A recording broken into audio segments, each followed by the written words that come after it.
Hello, সবাই কেমন আছো? আমি আবার রান্নাঘর থেকে হাজির হলাম একদম ইউনিক নতুন রেসিপি নিয়ে, চিংড়ি পাপা।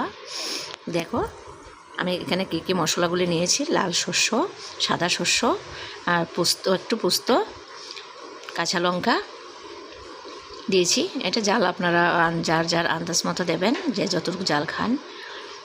এবারে আমি কয়েকটা কাজু দিয়ে দেব, দিয়ে আমি মশলাগুলি গ্রেট করে নেব। একদম ইজি, কিন্তু খেতে তো দুর্দান্ত, এত সুস্বাদু হয়, এত স্বাদ হয়, আর কিছুই লাগবে না। এক থালা ভাত খেয়ে নেবেন একদম একটু নিয়ে। যেমন চিংড়িটা এমন গ্রেভিটা হয়, গ্রেভিটা তো দারুণ হয়। এবার আমি চিংড়িগুলি ভেজে নিচ্ছি, হালকা, বেশি ভাজবো না, লাল করব না, একটু জাস্ট হালকা একটু ভেজে নেব, কাঁচা গন্ধটা আসবে না। আমি সবগুলি এক এক করে ভেজে নিচ্ছি। এদিকে আমার মশলাটা হয়ে গেছে। মশলাটার মধ্যে আমি একটু সর্ষে তেল দিয়েছি। এবারে বাটিগুলি নিয়েছি, সব বাটিগুলিতে একটু তেল দিয়ে, সর্ষে তেলটা দিতেই হবে, মাস্ট। সর্ষে তেলটা দিয়ে মেখে নিয়েছি একটু।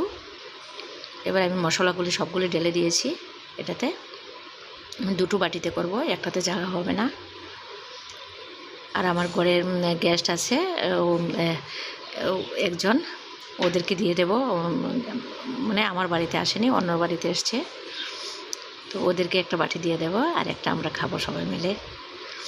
এবার আমি চিংড়িগুলি সবগুলি দিয়ে দিচ্ছি। আমি লবণটাও দিয়ে দিয়েছি ওইটার মধ্যে, মশলাটার মধ্যে। হলুদ, লবণ, হালকা একটু হলুদ লবণ দিয়েছি। এবার আমি সবগুলি চিংড়ি দুটো বাটিতে দিয়ে দিচ্ছি। চিংড়ির তেলটা সহ দিয়ে দেব। মানে ওদের বাড়িতে যে বাটিটা দেব এটাতে বুঝে দিচ্ছি। আর দুইটাতেই কে কোথা থেকে দেখছো কমেন্ট করে আমাকে জানাবে কেমন হলো। তোমরাও খেয়েছো কিনা জানি না, না খেলে বানিয়ে খাবে। দেখো এবার সবগুলো আমি ভালো করে মিক্সড করে নিচ্ছি, মিক্সড করে নিয়েছি।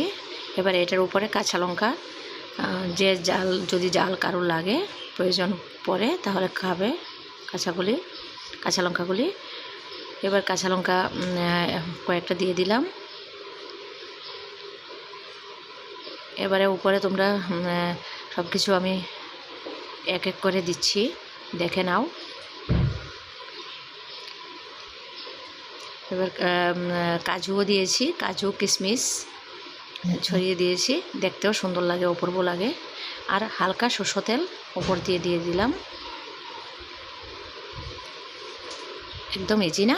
একদম ইজি। কমেন্ট করে আমাকে কিন্তু জানাবে, আমি অপেক্ষায় থাকবো। আর নতুন বন্ধুরা সাবস্ক্রাইব করে দেবে, লাইক করে দেবে।